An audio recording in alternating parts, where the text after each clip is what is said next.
Yeah, let me talk to Joe. Just Joe, I don't care what you gotta do. Get Roche back on the team. It's done already? Thank you.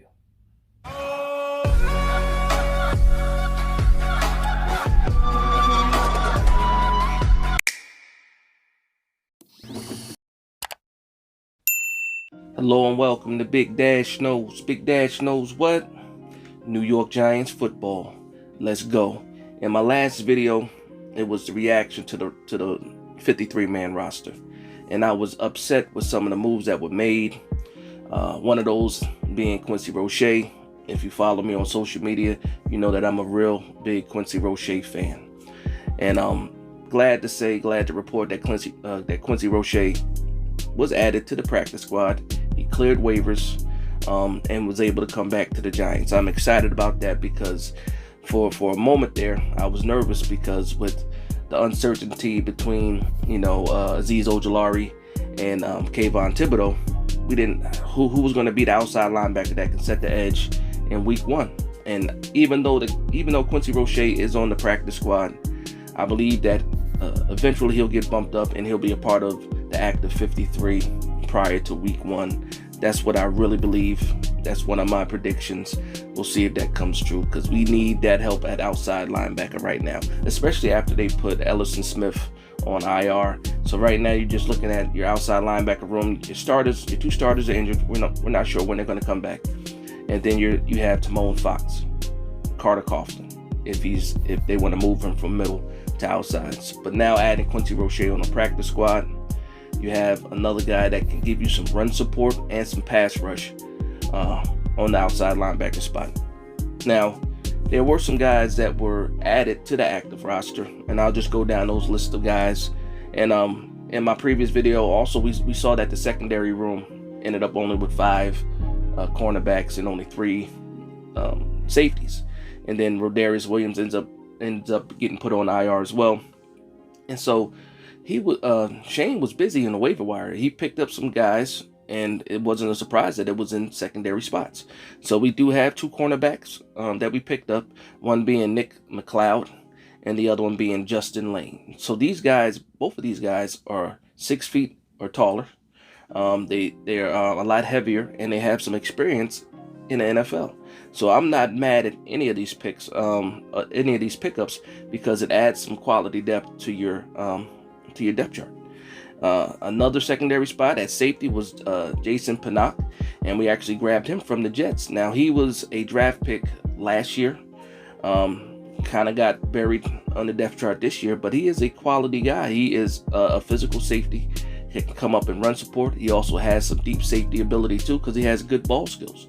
And you appreciate things like that. And again, with that safety room being so slim with just the 3, Dane Belton, Xavier McKinney, Julian Love, you add a guy like Jason Pinnock to the squad. It gives you some extra depth in that room that is very, very needed. And then lastly, the 4th guy that they picked up off of waivers was the offensive lineman. His name's Jack Anderson.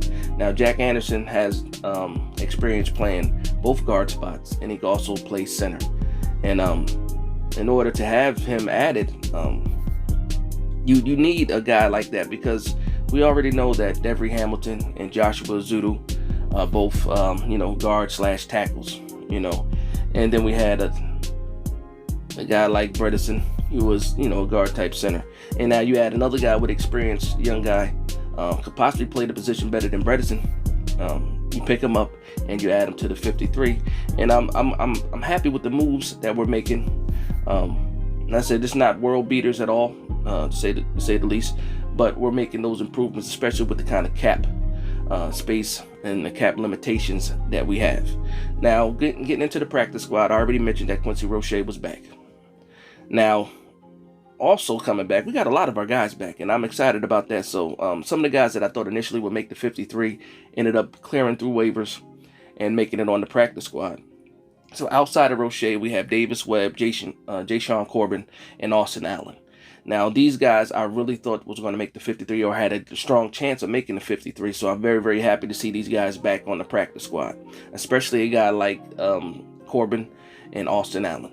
You already know how I feel about Quincy Roche. I believe he makes the active 53 very soon. But guys like Austin Allen and Corbin, who I think will, play out the season on the practice squad and be able to get developed into their positions.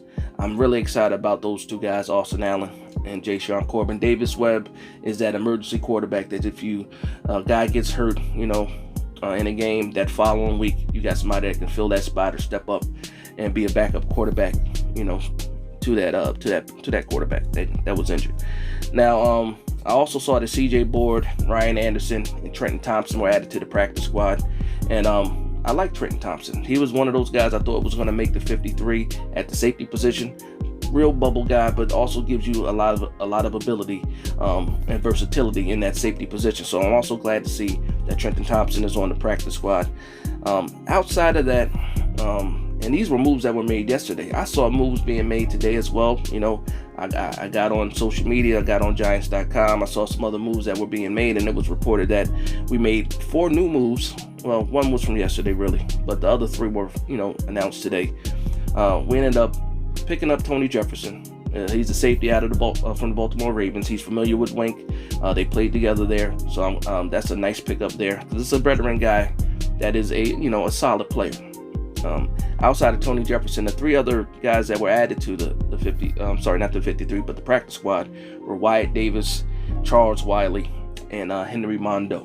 Now, that's offensive lineman, defensive end, and another linebacker. So, just one thing that I noticed is that this roster really is fluid. And when Brian Dable was at the podium yesterday, that's exactly what he said. He said the roster is fluid. Right now, while they're getting into this first week and they have this extra week to prepare, this roster is constantly going to be moved around. And we saw in the first 2 to 3 days that it is rotational, practice squad and the 53. So what these guys are doing is they're trying to put this team together the best that they can, given this cap situation. So all we can do as Giants fans is sit back, trust the process. Even though I was mad about Quincy Roche, you see, ultimately I got my way. But yeah, not mad at any of these moves.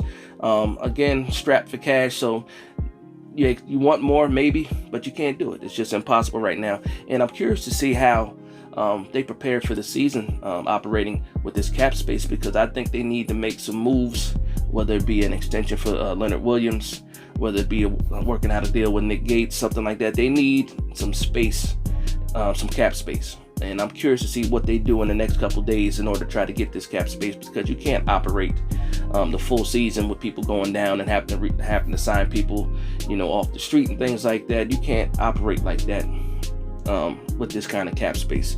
So again, I want to thank you guys for vibing with me. Please like, comment, and subscribe. It costs you nothing.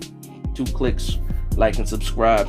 The channel is growing, and I do appreciate everybody for tuning in and hanging out with me. And again, from one Giants fan to another, this is Big Dash Knows, Big Blue Nation. Let's go.